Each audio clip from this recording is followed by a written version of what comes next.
Hey, what's up? I'm Jonathan Fink, and this is my audiobook series. Up next, we have Spirits of the Gridiron, Volume 1, Chapter 16, The Buddhist Temple.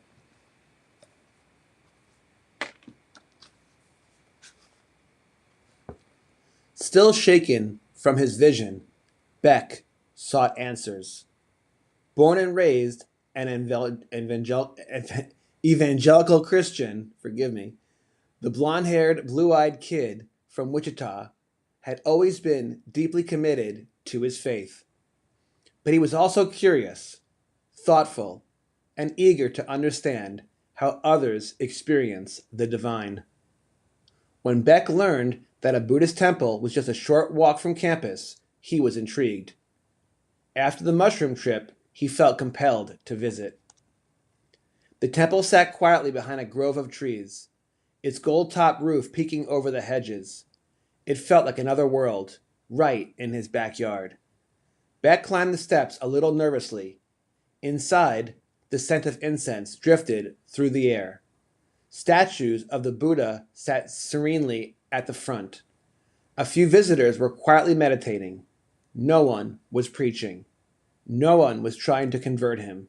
He took off his shoes and stepped inside. For a moment, Beck questioned whether it was okay to be there. Was he betraying Jesus? But he reminded himself he was here to learn, to observe, and to find answers to his questions about the experience with his cow-tipping brothers. A kind-looking monk greeted him with a gentle smile and a bow. He offered tea and explained the temple's background, Thai roots, serving a vibrant Southeast Asian community in Iowa. He spoke about mindfulness, compassion, non-attachment, and the Noble Eightfold Path. Beck listened, and the message resonated. Then, Beck asked the monk his burning question.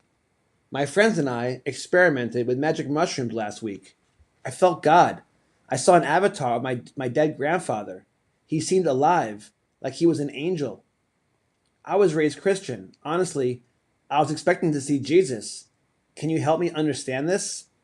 The monk replied, Your experience under the influence of mushrooms is not entirely separate from your everyday experience. It's simply more vivid, more fluid, and less constrained by the usual structures of the mind.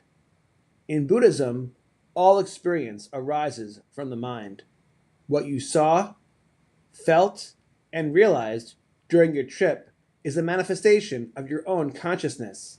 He continued, These visions, whether beautiful or frightening, are impermanent and without inherent substance.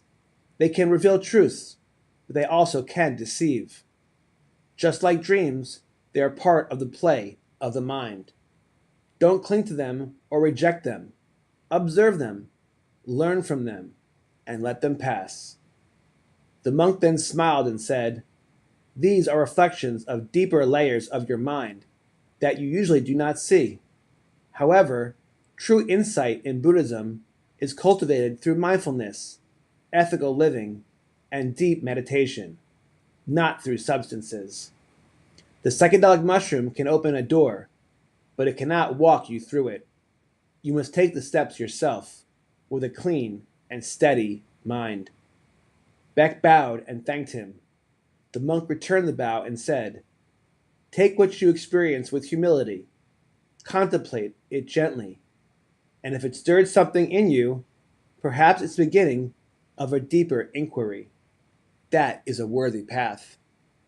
On the walk back to campus, Beck's head was full of deep, sober thoughts. He was still firmly Christian. His beliefs hadn't changed, but something had. He felt a greater appreciation for the stillness of contemplation, for seeking peace, for honoring others' spiritual journeys, even when they looked very different from his own. So inspired was Beck by his visit that when the next semester began, he enrolled in Intro to Religion. During every lecture, Beck sat next to Madison. After class on a rainy spring day, they visited the Buddhist temple of Indiola together. A meditation class was just beginning. Beck and Madison joined. A monk in an orange robe greeted them with a smile that seemed to see into their souls. He asked no questions about faith or denomination. He simply taught them how to meditate. During that quiet session, Beck heard echoes of the football field, the space between plays, the stillness before the snap. Football had always felt spiritual, but now he had a language for it: mindfulness, discipline, impermanence. Madison, too, was moved. She loved visiting the temple with Beck so much it became their after-class ritual.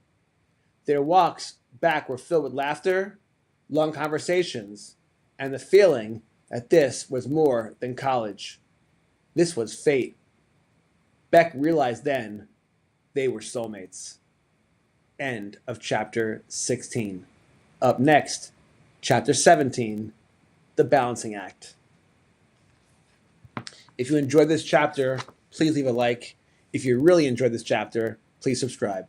Thank you so much, and as always, God bless.